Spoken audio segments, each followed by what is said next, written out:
Hello everyone, आज date है 2 जून 2022 और द हिंदू न्यूज एनालिसिस में आपका स्वागत है। इस वीडियो में हम द हिंदू की इंपॉर्टेंट न्यूज़ को एग्जाम के पॉइंट ऑफ व्यू से डिस्कस करेंगे। नीचे डिस्क्रिप्शन बॉक्स में Telegram channel Volcano IAS Academy का लिंक दिया हुआ है। आप Telegram channel Volcano IAS Academy के साथ में जुड़ सकते हैं। वहाँ पर हर exam means UPSC, state PCS and other exams के पॉइंट ऑफ व्यू से काफ़ी इंपॉर्टेंट इन्फॉर्मेशन आप सभी के साथ में शेयर की जाती है। तो चलो स्टार्ट करते हैं। वीडियो को स्टार्ट करेंगे एक ज्योग्राफिकल मैप क्वेश्चन के साथ में। और आज आपका क्वेश्चन ये है कि लोकटक लेक को आपको मैप में व्यू करना है, फिर इससे रिलेटेड हर इंपॉर्टेंट फैक्ट्स को एंड इंफॉर्मेशन को कमेंट बॉक्स में टाइप करना है। कल हमने आपसे क्वेश्चन पूछा था काजीरंगा नेशनल पार्क को लेकर के। तो काजीरंगा नेशनल पार्क को अगर हम मैप में व्यू करें, इंडिया के नॉर्थ ईस्ट में जो आसाम स्टेट है वहाँ पर लोकेटेड है Kaziranga national park. Kaziranga national park से अदर फैक्ट्स को अगर हम डिस्कस करें तो 1974 में इस एरिया को नेशनल पार्क के रूप में डिक्लेयर किया गया था। 2007 में इसको टाइगर रिजर्व के रूप में डिक्लेयर किया गया था। 1985 में यूनेस्को वर्ल्ड हेरिटेज साइट के रूप में इसको डिक्लेयर किया गया था। और आप सभी को पता है कि वन हॉर्न राइनोसोरस जो है उसकी सबसे ज़्यादा पॉपुलेशन यहाँ पर पाई जाती है। ये जो काजीरंगा नेशनल पार्क है वो कुछ स्पीसीज़ को प्रोटेक्ट करने के लिए, कंजर्व करने के लिए स्पेशल एफर्ट्स यहाँ पर किए जा रहे हैं। उन स्पीसीज़ के नेम अगर हम फोकस करें तो नेम है राइनो का, rhino, elephant, royal Bengal tiger and Asiatic water buffalo जो हैं, इन सभी को कंजर्व करने के लिए यहाँ पर स्पेसिफिक फोकस किया जाता है। अब बात आई है राइनो की, तो राइनो से रिलेटेड कुछ बेसिक फैक्ट्स हम देखेंगे जो हमारे एग्जाम के पॉइंट ऑफ व्यू से इम्पोर्टेंट हो सकते हैं। मार्च 2019 की बात है, हमारे इंडिया में एक डिक्लेरेशन की गई एशिया में जो राइनो पाई जाते हैं उनको प्रिजर्व प्रोटेक्ट करने के लिए एक न्यू दिल्ली डिक्लेरेशन की गई।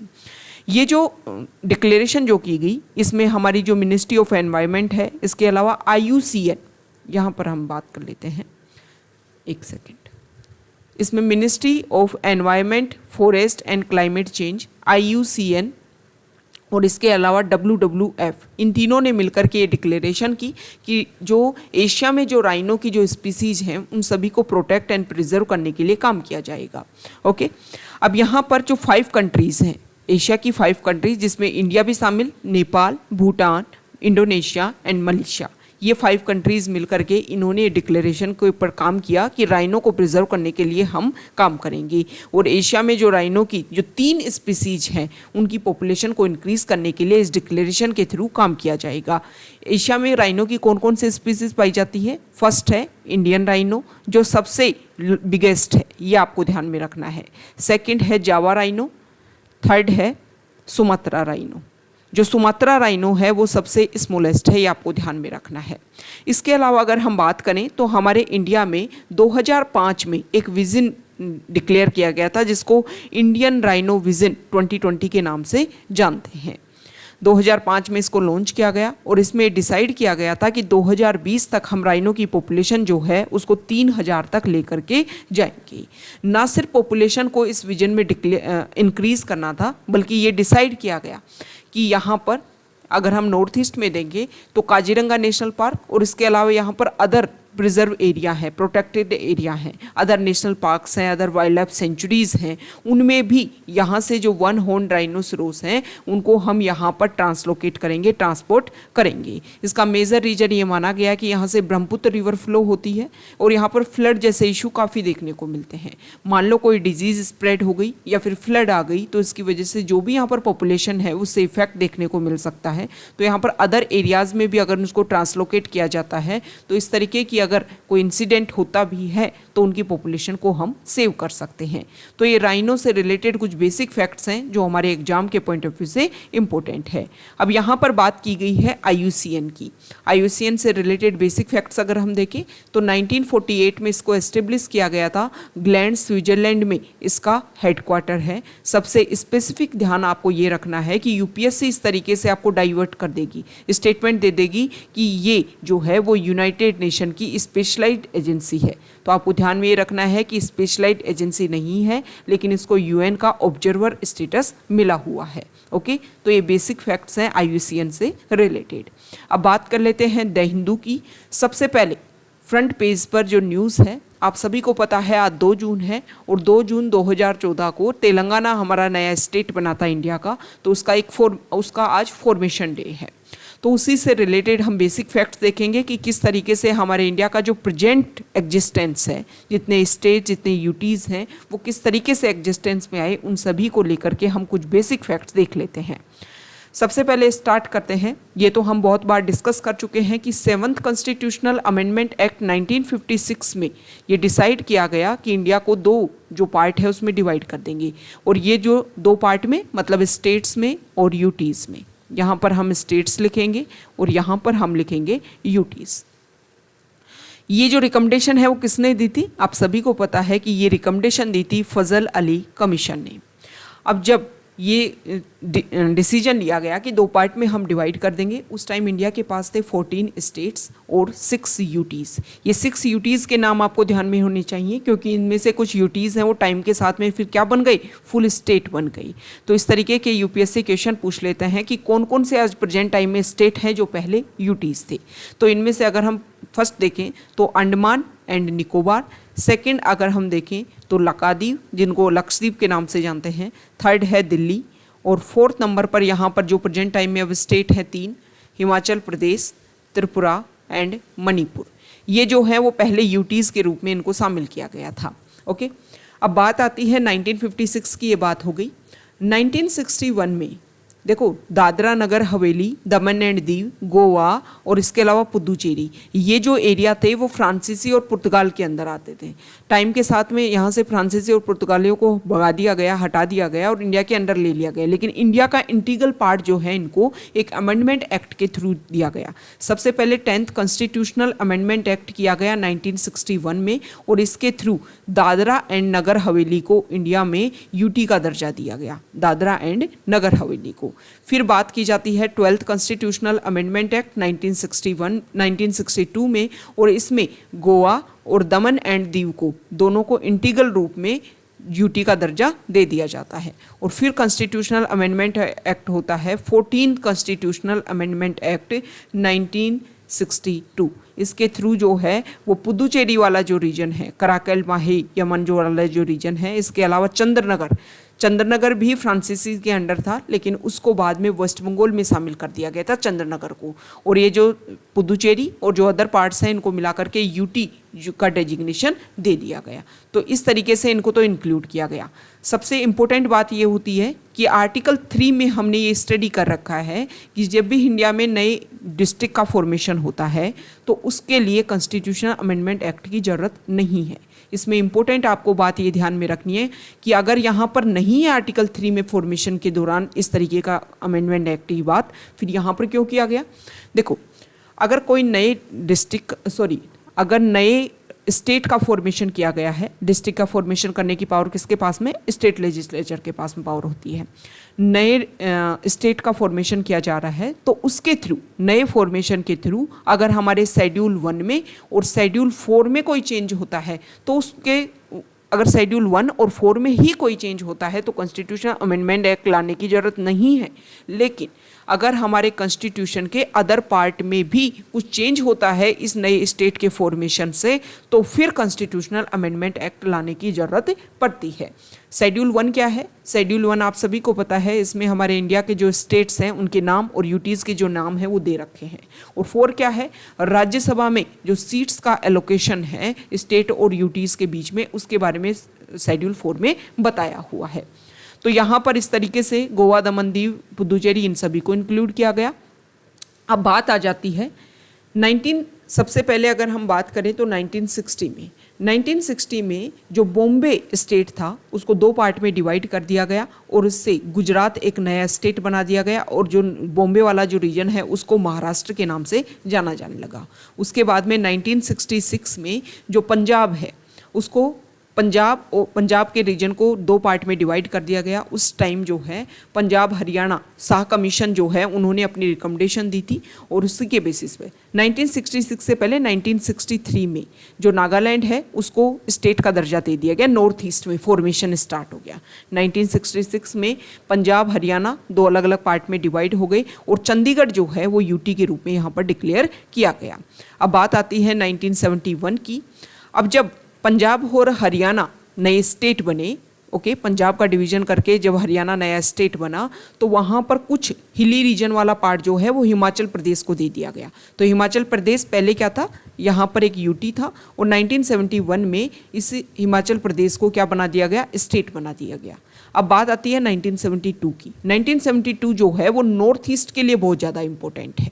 ओके, तो नॉर्थ ईस्ट में क्या हुआ उस टाइम, मणिपुर और त्रिपुरा जो पहले यूटी थे इनको फुल स्टेट बना दिया गया और इसके अलावा मेघालय को पहले 22nd कॉन्स्टिट्यूशनल अमेंडमेंट एक्ट के थ्रू आसाम का ही एक सबऑर्डिनेट स्टेट बनाया गया, लेकिन बाद में उसी साल 1972 में ही मेघालय को भी फुल स्टेट बना दिया गया।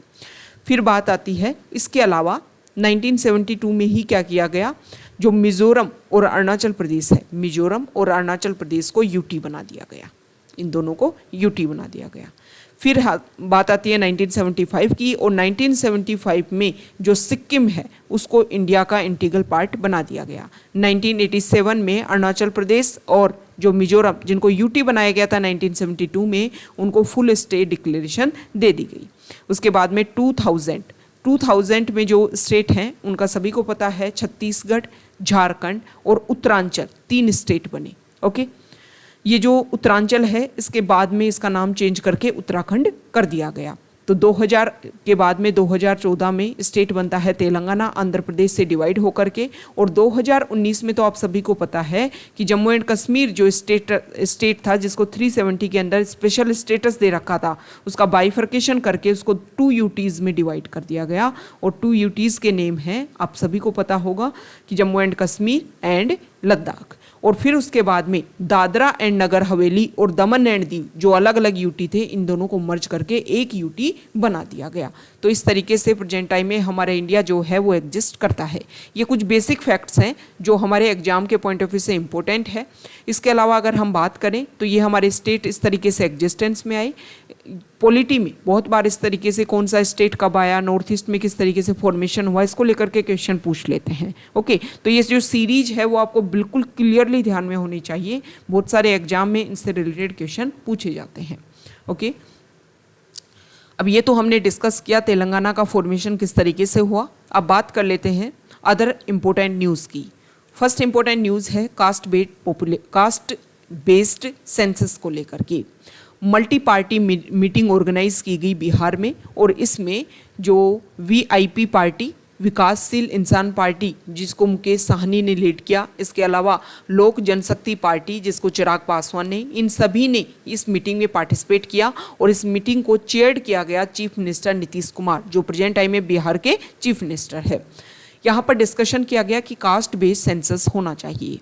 अब कास्ट बेस्ड सेंसस के ऊपर इतना फोकस क्यों किया जा रहा है, देखो स्पेसिफिक क्या होता है कि पॉलिटिक्स में कोई भी इलेक्शन आपको जीतना होता है, और पॉलिटिक्स में जब भी आप किसी इलेक्शन का प्रचार प्रसार देखते हो तो आप देखते हो कि जो सेंसस के बेसिस जो वहाँ पर कितनी कास्ट का डोमिनेंस है, किस कास्ट का डोमिनेंस है, उसी के अकॉर्डिंग मेजोरिटी में हम ये देखें कि हर पार्टी जो है वो अपना कैंडिडेट वहाँ से उतारती है।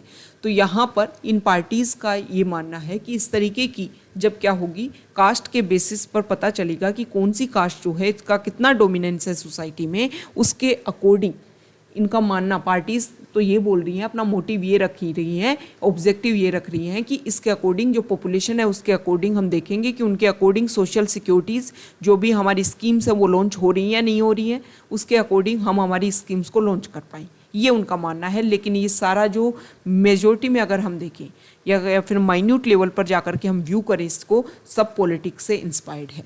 हमारे लिए इम्पोर्टेंट हो जाता है सेंसस जो वर्ड है, इससे रिलेटेड बेसिक फैक्ट्स की हम बात करेंगे कि जो सेंसस है उसको किस तरीके से ऑर्गेनाइज करवाया गया था। सबसे पहले अगर हम देखें तो 1872 में, मींस इंडिया के ऊपर जब ब्रिटिशर्स का रूल था उसी टाइम सेंसस को कंडक्ट करवाया गया था। ओके। और ये जो सेंसस है ये क्यों कंडक्ट करवाया जाता है, इससे हमारी सोसाइटी का socio economic, demographic, other characteristic जो होती हैं कंट्री की पॉपुलेशन की, वो सारी इंफॉर्मेशन, साइज, डिस्ट्रीब्यूशन, ये सभी से रिलेटेड बेसिक फैक्ट्स हमें मिलते हैं। सबसे पहले जो सेंसस है उसको 1872 में लॉर्ड मायो ने, ये जो ब्रिटिश वाइसराय थे, उन्होंने स्टार्ट किया था, ताकि इससे क्या हो, हमारी सोसाइटी में जो भी कम्युनिटी है उनके अपलिफ्टमेंट के लिए, उनके इम्प्रूवमेंट के लिए गवर्नमेंट जो है वो प्रोग्राम लॉन्च कर सकी। First synchronous census, synchronous census क्या होता है, एक ही बार में सभी जगह एक ही साथ जो सेंसस कंडक्ट करवाई गई हो, और इस तरीके की जो सेंसस थी वो 1881 में इंडिया में कंडक्ट करवाई गई थी, और उसके बाद में हर 10 साल में सेंसस कंडक्ट करवाई जाती है। सेंसस कौन कंडक्ट करवाता है, तो office of the registrar general and census commissioner, जो ministry of home affairs government of India के अंडर आते हैं। ये कुछ सोर्सेज हैं जिसके थ्रू ये सेंसस जो है वो कंप्लीट करवाई जाती है। अब कुछ हिस्टोरिकल बैकग्राउंड हम देख लेते हैं कि क्या सिर्फ सेंसस 1872 से इंडिया में स्टार्ट हुई, उससे पहले कोई इसको लेकर के रिकॉग्निशन नहीं मिलता है। तो हिस्टोरिकल सिग्निफिकेंस की अगर हम बात करें तो ऋग्वेदा में इसके बारे में बताया गया है, जो 800 से 600 BC के टाइम में जिसको लिखा गया था, तो उसमें भी पॉपुलेशन काउंटिंग के बारे में कुछ डाटा जो है वो रिवील होते हैं। फिर बात आती है कौटिल्य के अर्थशास्त्र की, जो 3rd सेंचुरी BC में जिसको लिखा गया था, उसमें भी पॉपुलेशन के स्टैटिक कलेक्शन के बारे में बात की जाती है कि स्टेट का जो टैक्सेशन पॉलिसी है उसको पॉपुलेशन के बेसिस पर ही बनाया जाना चाहिए। फिर बात आती है मुगल किंग अकबर के टाइम की, और इसमें बताया गया है आइन ए अकबरी के बारे में। आइन ए अकबरी जो एडमिनिस्ट्रेटिव रिपोर्ट थी, उसमें भी इस तरीके की जो डाटाज हैं, पॉपुलेशन, इंडस्ट्री, वेल्थ और भी जो कैरेक्टरिस्टिक हैं, उन सभी से रिलेटेड डाटाज को इसमें कंप्रिहेंसिव लेवल पर इंक्लूड किया गया है। तो ये कुछ हिस्टोरिकल डाटाज हैं जिनका आप यूज़ कर सकते हो कि कहाँ कहाँ से हमें जो सेंसस है उससे रिलेटेड बेसिक फैक्ट्स मिलते हैं। नेक्स्ट इंपॉर्टेंट आर्टिकल है जीएसटी को लेकर के, और इस आर्टिकल में बताया गया है कि देखो लास्ट ईयर से अगर हम कंपैरिजन करें तो जीएसटी कलेक्शन मई 2021 का कंपैरिजन करें मई 2022 से, तो जीएसटी का जो कलेक्शन है उसमें 44% तक जंप देखने को मिला है। जीएसटी से रिलेटेड कुछ बेसिक फैक्ट्स हम देख लेते हैं जो हमारे एग्जाम के पॉइंट ऑफ व्यू से इंपॉर्टेंट है। देखो ये जो डाटाज इंक्रीज होते हैं, इनको आप इस तरीके से बोल सकते हो कि एक इंक्रीज में जो ग्राफ है वो शो हो रहा है, लेकिन ऐसे कभी नहीं पूछा जाएगा किसी भी एग्जाम में कि मई 2021 और 22 में कंपैरिजन करके बताओ कितना अपसर्ज देखने को मिला था टैक्स कलेक्शन में। इस तरीके के क्वेश्चन नहीं आते हैं, बेसिक से रिलेटेड क्वेश्चन आएंगे, या फिर इकोनॉमिक सर्वे में जो हमारे बेसिक फैक्ट होते हैं इकोनॉमी से रिलेटेड, जिसमें एक रेगुलर ट्रेंड अगर देखने को मिलता है इंक्रीज डिक्रीज का या कभी इंक्रीज डिक्रीज, उसको लेकर के ग्राफ से रिलेटेड क्वेश्चन पूछ लिए जाते हैं। ओके, तो जीएसटी जो है वो आप सभी को बताया प्रीलिम्स के पॉइंट ऑफ व्यू से भी इंपॉर्टेंट है, और जीएस पेपर 3 जो है उससे भी रिलेटेड है। जीएसटी को 1 जुलाई 2017 को लॉन्च किया गया था पूरे कंट्री में एक कॉम्प्रिहेंसिव इनडायरेक्ट टैक्स के रूप में। सबसे इम्पोर्टेंट बात, ये जो टैक्स है वो सप्लाई के टाइम में चार्ज किया जाता है, मतलब कंजप्शन का डेस्टिनेशन क्या है उसके ऊपर डिपेंड करता है। एग्जाम्पल के थ्रू आप इस तरीके से समझो कि मान लो कोई गुड्स जो है उसको मैन्युफैक्चरिंग किया गया है स्टेट ए में और उसको कंज्यूम किया जा रहा है स्टेट बी में, तो रेवेन्यू जो जनरेट होगा, मतलब जीएसटी जो कलेक्शन होगा जहां पर कंज्यूम किया जा रहा है उसके बेसिस पर वो रेवेन्यू जो है वो जनरेट होगा। मतलब जीएसटी जो है एक कंजम्पशन बेस्ड टैक्स है और resulted in loss of revenue for manufacturing heavy state. जहां पर ज़्यादा मैन्युफैक्चरिंग होती है उन स्टेट्स के लिए एक तरीके से लॉस देखने को मिलता है रेवेन्यू में जीएसटी के थ्रू। अब यहाँ पर जीएसटी, इसके अलावा जीएसटी की अगर हम बात करें तो देखो जीएसटी काउंसिल की भी बात आती है, तो जीएसटी काउंसिल से रिलेटेड बेसिक फैक्ट्स को आप देख लीजिए। जीएसटी काउंसिल एक कॉन्स्टिट्यूशनल बॉडी है और आर्टिकल 279A में इसके बारे में बात की जाती है। ओके, ये जो जीएसटी काउंसिल जो है वो सेंटर, यूनियन और स्टेट गवर्नमेंट के लिए जो जीएसटी का रिलेटेड जो भी इश्यूज हैं उनको लेकर के रिकमेंडेशन देने का काम करती है जीएसटी काउंसिल। अब देखो जीएसटी को बनाया गया, जीएसटी इम्प्लीमेंट किया गया, मतलब हमारे कॉन्स्टिट्यूशन में कुछ अमेंडमेंट किया गया। तो अभी रिसेंट टाइम में जो भी इंपॉर्टेंट अमेंडमेंट्स हुए हैं उनके बारे में हम देख लेते हैं। बहुत बार डायरेक्टली आपको अमेंडमेंट्स दे दिए जाते हैं और उनमें क्या क्या नई चीज़ें इंक्लूड की गई उनको लेकर के मैच द फॉलोइंग में क्वेश्चन पूछ लिया जाता है। आप सभी को पता है 99 जो कॉन्स्टिट्यूशनल अमेंडमेंट एक्ट था उसको जुडिशरी ने स्क्रैप कर दिया था। इसमें जो जजेस हैं उनका अपॉइंटमेंट, उनके ट्रांसफ़र को लेकर के एक नया फॉर्मेशन किया जा रहा था एनजेसी के नाम से। 100 नंबर का जो कॉन्स्टिट्यूशनल अमेंडमेंट एक्ट है इसमें जो कुछ टेरिटरी है वो बांग्लादेश के साथ में चेंज की गई थी।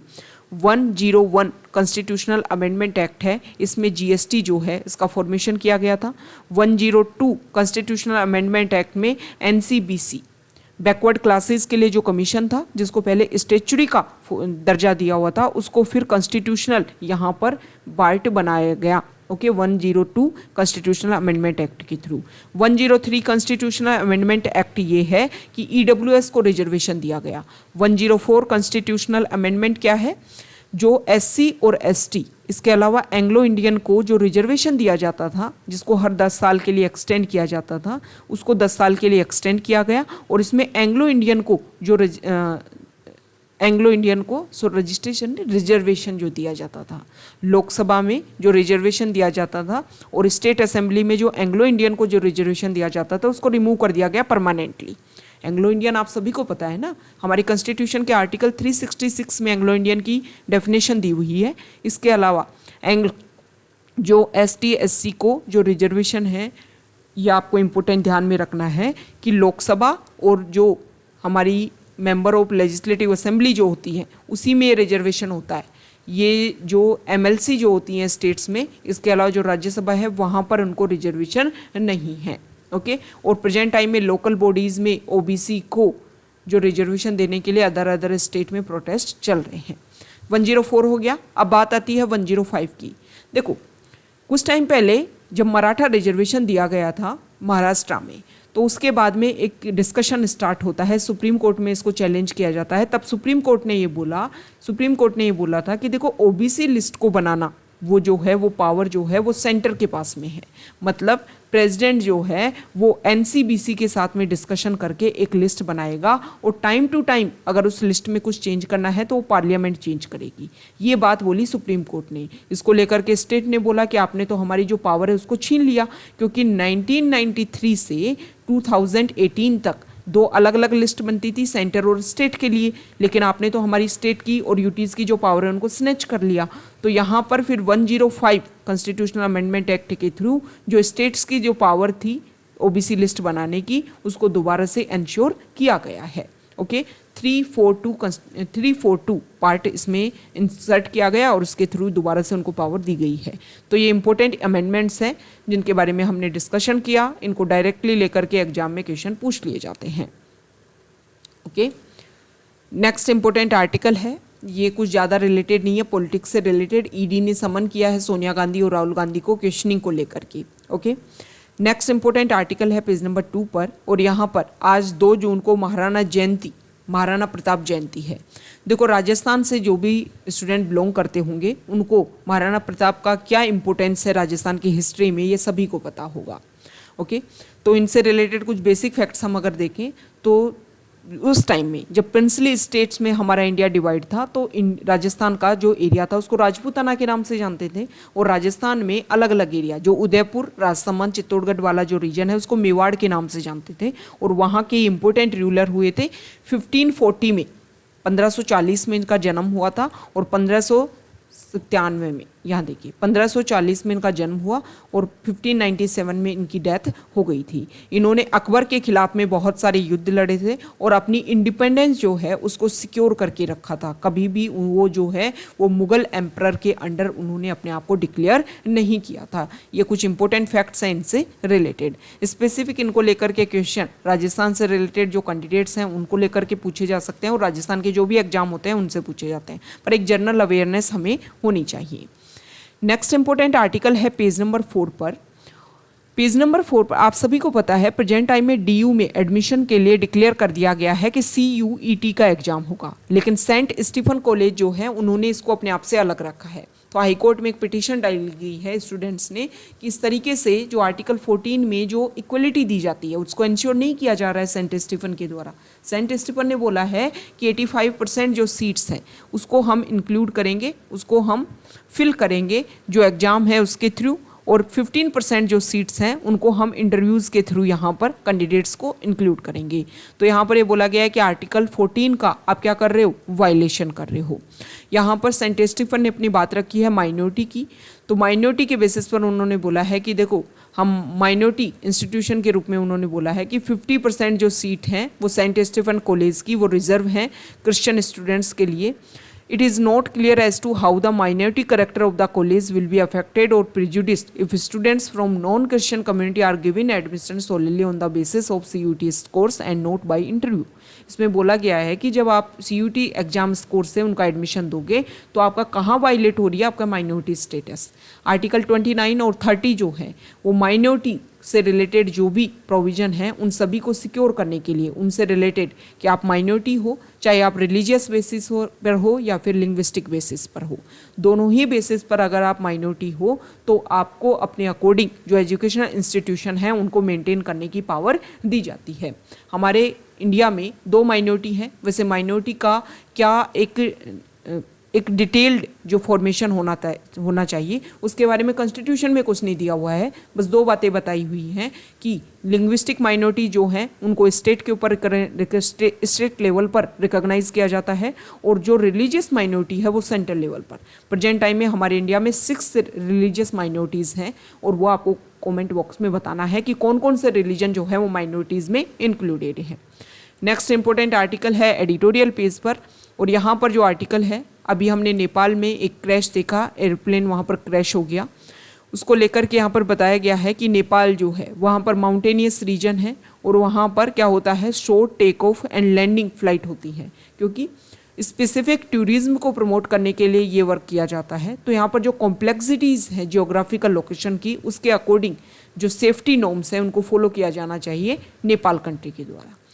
ये जो आर्टिकल है वो इम्पोर्टेंट है, आशा वर्कर्स जो हैं उनसे रिलेटेड है। राइटर ने ये बताया है कि अभी प्रेजेंट टाइम में WHO ने रिकॉग्निशन दी है कि कोविड के टाइम में जो आशा वर्कर्स हैं उन्होंने काफ़ी अच्छा काम किया। राइटर ने कुछ इंपॉर्टेंट बातें रखी हैं कि किस तरीके से हम हमारे कम्युनिटी के इंटीग्रेटेड डेवलपमेंट के लिए जो आशा वर्कर्स हैं उनका यूज़ कर सकते हैं, कि वहाँ पर जो भी वो वर्क कर रही हैं उनको और बेनिफिट दिए जाएं और फिर कम्युनिटी का उससे क्या हो, अपलिफ्टमेंट हो। यहाँ पर जो राइटर हैं उन्होंने बात बोली है कि देखो सबसे पहले तो हमें क्या करना चाहिए कि जो आशा वर्कर्स हैं उनको सिर्फ उनकी फिक्स जो सैलरी है वो नहीं दी जानी चाहिए, इसमें चेंज होना चाहिए। चेंज किस तरीके से होना चाहिए कि जो जितना काम करे उसको उसी अकॉर्डिंग इंसेंटिव दिए जाए, इसके ऊपर फोकस किया जाए। सबसे इंपॉर्टेंट बात राइटर ने ये रखी है कि देखो हमारे लोकल लेवल पर 3 इंपॉर्टेंट जो पॉइंट्स हैं वो वर्क करते हैं। आशा वर्कर्स वर्क करती हैं, आंगनवाड़ी वर्कर्स वर्क करती हैं, इसके अलावा ANM वर्कर्स वर्क करती हैं। राइटर ने ये इंपॉर्टेंट बात बोली है कि इन तीनों में क्या होना चाहिए, कोलैबोरेशन होना चाहिए। इससे हम क्या करेंगे, आंगनवाड़ी वर्कर्स मतलब न्यूट्रिशन के लेवल पर वर्क कर पाएंगे, ANM मतलब हेल्थ के लेवल पर वर्क कर पाएंगे, और जो आशा वर्कर्स जो हैं वो हर चीज़ को लेकर के एक अवेयरनेस क्रिएट करेंगी। जो आशा वर्कर्स हैं, इस पोस्ट को डिक्लेयर किया गया था 2005-6 के टाइम में, और उसी के बाद में ये जो रेगुलर है वो वर्क किए जा रहे हैं आशा वर्कर्स के थ्रू। तो यहाँ पर जब कोलिब्रेशन होगा तो बहुत सारे पॉइंट्स में हमारी कम्युनिटी के अपग्रेडेशन के लिए हम काम कर पाएंगे। तो ये कुछ बेसिक फैक्ट्स रखे हैं उन्होंने आशा हेल्थ सर्विसेज को लेकर के, जो हमारे इम्पोर्टेंट हो जाते हैं। देखो जो एडिटोरियल होते हैं ना, उसमें मैक्सिमम बहुत सारे पॉइंट्स हम देखते हैं कि अगर स्पेसिफिक एक ही पॉइंट को लेकर के एडिटोरियल लिखा गया है तो उसमें बहुत सारे पॉइंट जो हैं वो कॉमन होते हैं। कुछ पॉइंट होते हैं, कुछ लाइंस होती हैं वो काफ़ी ज़्यादा इंपॉर्टेंट होती हैं, क्योंकि कंप्लीट एडिटोरियल किसी की याद नहीं रह पाता है, बस उन लाइंस को आप यूज़ कर लो। जैसे अब इसमें जो बात बोली गई है आंगनवाड़ी वर्कर ANM मतलब AAA का इन्होंने फॉर्मूला दिया है, AAA आशा वर्कर्स, ANM और आंगनवाड़ी वर्कर्स। ये इंपॉर्टेंट बात है, इसमें हम जो बेसिक लेवल है उस पर भी काम कर पाएंगे और तीनों का इंटीग्रेशन भी कर पाएंगे। तो इस टर्म को आप यूज़ कर लो, राइट डाउन कर लो अपने नोट्स में, फिर उनका आप मेंस में यूज़ कर सकते हो। ओके, तो जब भी आप एडिटोरियल कुछ स्टडी करो तो उसमें कुछ बेसिक लाइन होती हैं, कुछ इंपॉर्टेंट लाइन होती हैं, उन्हीं को हमें राइट डाउन करना होता है। कंप्लीट एडिटोरियल किसी के ध्यान नहीं होता है, कंप्लीट एडिटोरियल किसी को याद नहीं होता है। कुछ बेसिक डाटा आते हैं वो हमें याद रखने होते हैं, और उसी के थ्रू जो है वो हम हमारा मेंस में जो आंसर्स है उसका फॉर्मेशन करते हैं। नेक्स्ट इंपॉर्टेंट आर्टिकल है अबॉर्शन को लेकर के। आप सभी को पता है US में कुछ प्रोटेस्ट देखने को मिला, कुछ लीक हो गई थी वहाँ की रिपोर्ट जुडिशरी की, इसी के बाद में वहाँ पर कुछ प्रोटेस्ट भी हुआ। 1973 में वहाँ पर एक जजमेंट आया था, रॉय एंड वाडी जजमेंट, और ये जो जजमेंट है वो अबॉर्शन को लेकर के ही था। तो यहाँ पर राइट टू चॉइस के बारे में बात किया गया है कि अबॉर्शन जो है वो राइट टू चॉइस है या नहीं है। यहाँ पर इस आर्टिकल में बताया गया है कि बहुत सारी कंट्री ऐसे हैं जहाँ पर ह्यूमन डेवलपमेंट इंडेक्स जो है वो काफ़ी हाई लेवल पर वर्क कर रहा है, लेकिन फिर भी उन कंट्रीज़ में जो भी रिलेटेड लॉज हैं, मतलब वहाँ पर जो एक राइट टू चॉइस होना चाहिए अबॉर्शन को लेकर के, वो वहाँ पर नहीं दे रखा है। यहाँ पर कंट्री में कौन से रूल्स एंड रेगुलेशन हैं उसके बारे में यहाँ पर बता रखा है। नेक्स्ट इंपॉर्टेंट आर्टिकल है पेज नंबर 8 पर, और यहाँ पर अभी हमने देखा कि यूरोपियन यूनियन ने रशिया के जो ऑयल है उसके ऊपर बैन लगा दिया है। अब यूरोपियन यूनियन ने डिक्लेयर किया है 2022 के लास्ट तक हम क्या करेंगे, 90% तक रशिया के ऊपर जो हमारी डिपेंडेंसी है उसको कम कर देंगे। इसके अलावा उससे पहले भी कुछ कंट्री जैसे जर्मनी, पोलैंड, वो भी इसी तरीके की जो भी प्लेस हैं वो ले चुके हैं कि 2022 के एंडिंग तक हम उनके ऊपर जो भी हमारी डिपेंडेंसी है उसको ख़त्म कर देंगे। ओके, लेकिन कुछ यहाँ पर लैंडलॉक कंट्रीज़ हैं, उन्होंने इस बात को लेकर के बोला है कि ना तो हमारे पास में पोर्ट है, अगर आप इस तरीके से अचानक से बंद करोगे तो हमारी जो डिपेंडेंसी किसी और कंट्री के ऊपर इंक्रीज़ होगी। तो आपको जो भी प्रोसीजर है उसको रेगुलरली इम्प्लीमेंट करना है, ऐसे नहीं है कि अचानक से सब कुछ बंद कर दिया। अब यहाँ पर इंडिया के लिए तो इम्पोर्टेंट आप सभी को पता है, रशिया के ऊपर ये रिस्ट्रिक्शंस मेजर पॉइंट आपको पता ही है कि यूक्रेन के ऊपर जो अटैक कर रहा है, तो यूक्रेन के प्रेसिडेंट बार बार इस बात को रख रहे हैं कि देखो यूक्रेन के ऊपर जो अटैक कर रहा है रशिया, इसको काउंटर अगर हमें करना है तो यहाँ पर इकोनॉमिक रिस्ट्रिक्शंस लगाने होंगे, और इसीलिए ये सारे रिस्ट्रिक्शन जो हैं वो रशिया के ऊपर लगाए जा रहे हैं। इंडिया जो है वो यहाँ पर काफ़ी कम प्राइस में इंडिया को जो भी ऑयल है उसका इम्पोर्ट देखने को मिल रहा है, इंडिया को काफ़ी ईजिली अवेलेबल हो रहा है। ओके, देखो अभी प्रेजेंट टाइम में हमारे प्राइम मिनिस्टर की विजिट है, और जून में G7 कंट्रीज़ के लिए स्पेशल गेस्ट के रूप में इंडिया को बुलाया गया है, तो वहाँ पर डिस्कशन होता है। नेक्स्ट आर्टिकल में नेक्स्ट पेजेस पे शो भी कर रखा है, जर्मनी के जो एम्बेसडर हैं उन्होंने रखा है कि इंडिया का जो भी स्टैंड है उसको हम सैल्यूट करते हैं, उनके हम एक तरीके से रिस्पेक्ट करते हैं, क्योंकि इंडिया के अपनी अलग सर्कमस्टेंसेज हैं और उसी के अकॉर्डिंग वो रशिया के साथ में अपने जो रिलेशन है उनको मेंटेन करने की कोशिश कर रहा है। ओके, तो यहाँ पर ये जो रेस्ट्रिक्शन लगे हैं उससे रशिया को काफ़ी ज़्यादा प्रॉब्लम होगी, क्योंकि जब आप बाहर एक्सपोर्ट ही नहीं कर पाओगे और एक्सपोर्ट आप कर नहीं पा रहे हो तो अपनी जो इकोनॉमिक क्राइसिस जो है वो आपको इफेक्ट करेगा। यहाँ पर जो आर्टिकल है वो गन आर्म्स को लेकर के है कि कौन से कंट्री में किस तरीके गन को लेकर के रूल्स बनाए गए हैं। यूएस में आप सभी को पता है इस तरीके के इश्यूज रेगुलर देखने को मिलते हैं, तो वहाँ पर 2020 में इस तरीके के काफ़ी ज़्यादा इशू हुए थे। उसके बाद में जो इंसिडेंट है वो भी रेगुलर बढ़ ही रहे हैं। वहाँ का जो कॉन्स्टिट्यूशनल अमेंडमेंट एक्ट जो 2 नंबर का जो वहाँ पर कॉन्स्टिट्यूशन अमेंडमेंट हुआ था उसमें डिसाइड किया गया था वहाँ की जो पॉपुलेशन है उसको इस तरीके की आर्म्स रखने की ज़रूरत है अपनी सिक्योरिटी के लिए। और फिर टाइम के साथ में वहाँ पर जिस तरीके से आप जो हैं वो रेट को, चूहों को मारने की दवाई खरीदने जाओ ना और वो आपको इजीली मिल जाएगी, इसी तरीके से वहाँ पर गन मिल जाती है। और यही इशू रहा है कि वहाँ पर इस तरीके की जो प्रॉब्लम है वो इंक्रीज़ होती जा रही है। अभी प्रेजेंट टाइम में कनाडा ने अपनी जो पॉलिसीज़ हैं गन कंट्रोल करने की उनमें कुछ चेंजेस किए हैं ताकि इस तरीके की जो प्रॉब्लम है वो वहाँ पर इंक्रीज़ ना हो सके। अब ऐसा नहीं है कि सिर्फ इंडिया यूएस में ही इस तरीके का इशू है, कनाडा और भी अदर कंट्रीज़ है जहाँ पर भी इस तरीके के इशू देखने को मिल रहे हैं और वो रेगुलर अपने अकॉर्डिंग अपनी पॉलिसीज़ को चेंज कर रहे हैं। इस आर्टिकल में न्यूजीलैंड की, जापान की, अलग अलग कंट्री का बता रखा है कि वहाँ पर किस तरीके से गन को आप रेगुलेट कर सकते हो। इंडिया के बारे में बता रखा है कि इंडिया में मिनिमम 21 एज होनी चाहिए, मेंटल इलनेस नहीं होना चाहिए पर्सन का, किसी तरीके का एडिक्ट नहीं होना चाहिए। गवर्नमेंट जो है ऑफिसर्स के थ्रू जो नॉर्म्स जो दिए जाते हैं उन सभी को फॉलो करके ही ये जो गन है वो अवेल करवाई जाती है और सिक्योरिटी के पर्पस से इसको अवेल करवाया जाता है। नेक्स्ट इंपॉर्टेंट आर्टिकल है पेज नंबर 10 पर, और इस आर्टिकल में बताया गया है कि हमारे जो एनवायरनमेंट मिनिस्टर है भूपेंद्र सिंह, उन्होंने डिस्कशन किया है। अभी वो प्रेजेंट टाइम में कुछ, यहाँ देखिए, union environment minister Bhupendra Singh जो है वो प्रेजेंट टाइम में कुछ डिस्कशन चल रहा है स्टॉकहोम कॉन्फ्रेंस स्वीडन में, जिसमें स्पेशल डिस्कशन ये किया जा रहा है कि जो डेवलपिंग कंट्रीज़ हैं उनके साथ में डेवलप्ड कंट्री जो हैं वो टेक्नोलॉजी को शेयर करें। इसके अलावा कुछ फ्रेश कोलैबोरेशन भी करें जिसके थ्रू जो डेवलपिंग कंट्रीज़ हैं वो अपने एमिशन को कम कर पाएँ। इस आर्टिकल में कुछ इंपॉर्टेंट बातें रखी गई हैं। इसमें बताया गया है कि देखो जो स्टॉकहोम कॉन्फ्रेंस है उसको 50 ईयर्स कंप्लीट हो गई। स्टॉकहोम कॉन्फ्रेंस के बारे में हम बेसिक फैक्ट्स अगर हम बात करें तो 1972 में पहली बार एनवायरनमेंट को लेकर के कुछ बात की गई थी और इसी के थ्रू यूनेप जो प्रोग्राम है उसको एस्टेब्लिश किया गया था 1972 में ही, इसीलिए इसको स्टॉकहोम प्रोग्राम के नाम से भी जानते हैं। यूनेप आप सभी को पता है इसका जो हेडक्वार्टर है वो कहाँ है, केन्या नाइरोबी में है।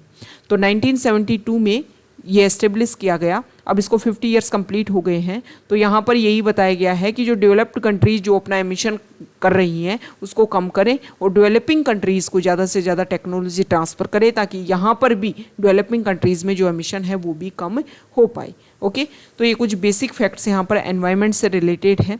आप सभी को ये भी पता होगा कि यूनेप और डब्ल्यूएमओ क्या है, यूनाइटेड नेशन की स्पेशलाइज्ड एजेंसी है। इन दोनों ने मिलकर के IPCC को जनरेट किया।